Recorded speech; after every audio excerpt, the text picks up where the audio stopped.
You know, there are very specific, dangerous moments in life when you catch yourself thinking, I am really not in a good place right now. You look at your life, your family, your job, your future, and you feel a heaviness you can't quite explain. It feels like a gray filter has been placed over your eyes. You can't understand why everything, even the simple things, feels so incredibly difficult. Sometimes, the mind immediately jumps to the worst possible conclusion. Maybe I'm clinically depressed. You feel a deep, resonating sense of hopelessness, a crushing helplessness, and you honestly don't know which way to turn or how to fix it. You start questioning your life choices, your marriage, your faith. But very often, if you strip away the fear and look at the reality with a clear head, it turns out that the reason isn't some deep character flaw, it isn't a spiritual failure, and it isn't a permanent mental illness. The reason is simply, profoundly, exhaustion. We confuse the two constantly. Depression is a condition, exhaustion is a state.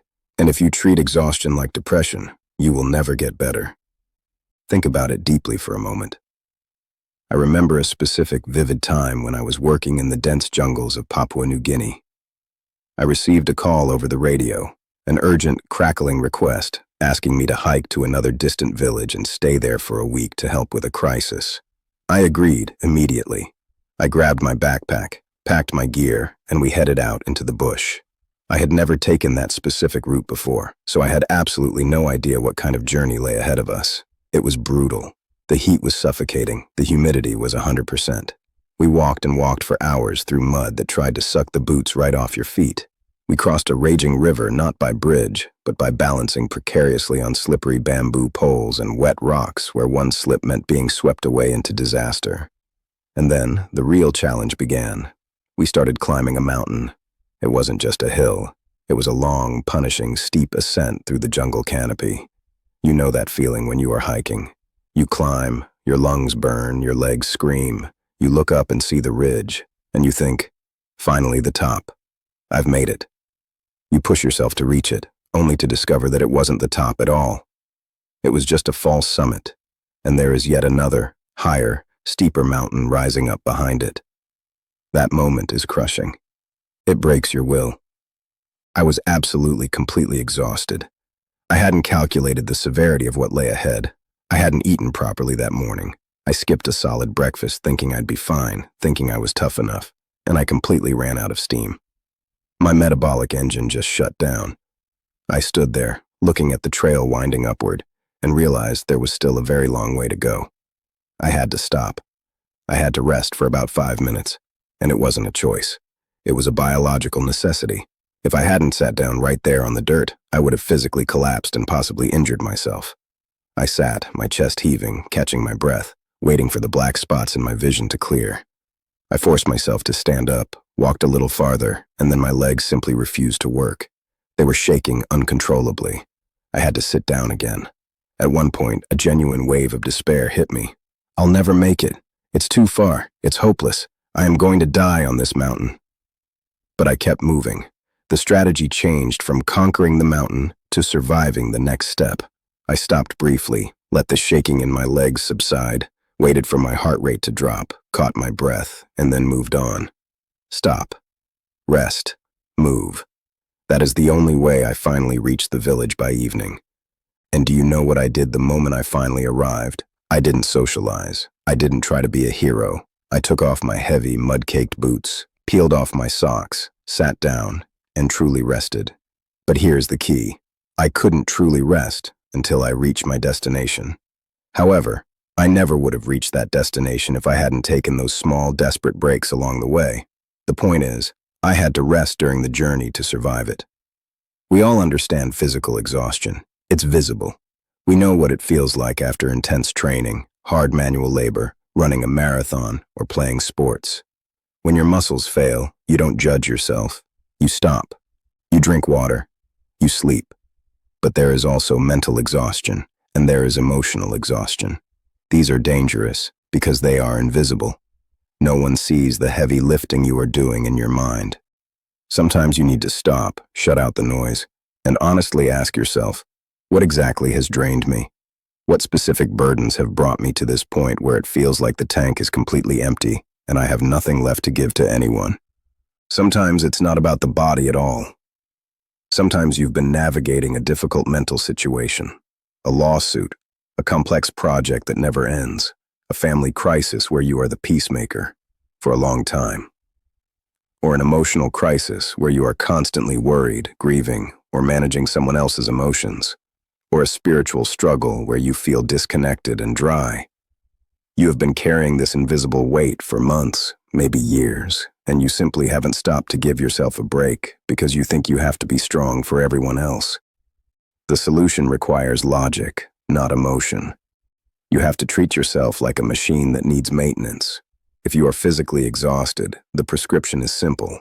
You need to rest from physical activity. You have to stop doing the thing that is tearing your muscles down so that they can repair themselves, and you can return to the work later, stronger than before. If you are mentally exhausted, you cannot think your way out of it. You cannot analyze your way out of a tired brain. You need to set the problem aside. You need to stop processing data. You need to close the open tabs in your brain for a while. If you are emotionally exhausted, you must step away from the situation or the person that brought you to that edge. You need to create distance, boundaries, to give your heart time to recover. You cannot pour from an empty cup. You heal, and then you come back. There is a classic old book by John Bunyan called The Pilgrim's Progress.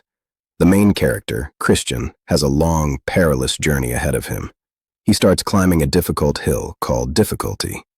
He grows tired, the sun is hot, and the path is steep. Along the way, he finds an arbor, a shaded place built by the Lord of the Hill specifically for travelers to stop and refresh themselves. It was a gift.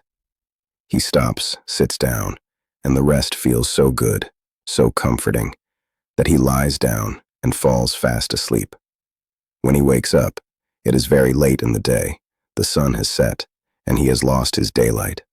But worse, in his haste to leave because he overslept, he loses his scroll, his certificate of assurance. He has to go all the way back to find it. This delay causes him a lot of trouble, fear, and grief later on. But notice this. The trouble didn't come because he rested. The arbor was made for rest. The trouble came because he made his rest too long. He turned a pause into a lifestyle. He got comfortable in the pause. This applies to us. Maybe you and your spouse are simply worn out. You're fighting over stupid things. You're irritable. You feel like the love is gone. Maybe the love isn't gone. Maybe your patience is just gone because you are tired. Exhaustion makes us cynical. Exhaustion makes us selfish. Instead of quitting, instead of talking about divorce or turning back, maybe you just need rest. A break is not a separation leading to divorce. It's not a breakup. It is certainly not an excuse for infidelity or running away from responsibility. That isn't what I'm talking about. I'm talking about strategic recovery. Sometimes it is enough to say, honey, look, we are hurting each other because we are tired. We are snapping at each other because we are drained. Why don't you go visit your sister for a week? We won't text constantly. We won't try to solve our problems over the phone. We'll just rest, so we can come back together, fresh, and continue the journey. Guys, listen to me. Maybe you just need to get out into nature for a week. Go hunting, go fishing, go hiking. Get away from the noise of the city, the emails, the demands of your job. Go sit by a fire and stare at it until your brain quiets down. Moms, especially stay-at-home mothers, if you have 3 kids and you've been running this marathon nonstop for 20 years, you are doing the work of 3 people. That is exhausting. You suffer from decision fatigue, deciding what's for dinner, who needs shoes, who needs a doctor, constantly. You might feel guilty for wanting a break, but you shouldn't. Maybe, if you have reliable parents or relatives, you can leave the kids with someone you trust and go away with your husband for a few days, just the 2 of you, to rest from the constant demands of mom, mom, mom, with the clear understanding that you will come back and continue carrying your load, but with renewed strength. That is exactly why I am going to Idaho. I'm tired. It's not physical labor. I have had a great team. The guys helped with everything, and the heavy lifting is done. But I am not a naturally social person. I am an introvert by nature. Being around crowds drains my battery.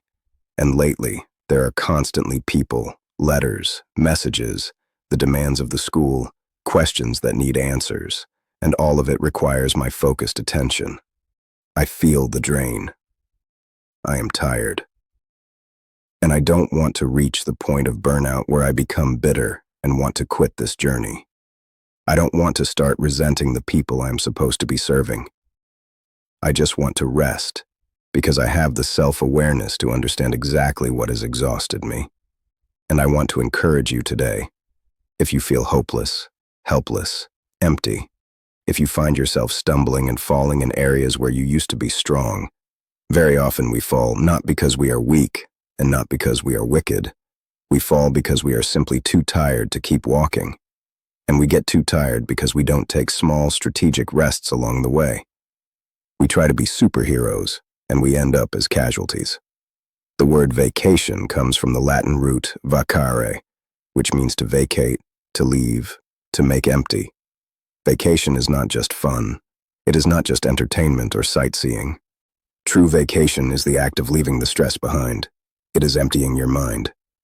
The problem is, many people plan vacations that are so packed with activities, travel, and noise that they come back to work more exhausted than when they left.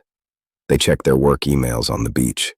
They worry about the news. They say, "I need a vacation from my vacation." That is because they didn't actually rest. They just changed their type of busyness. Rest is not a show.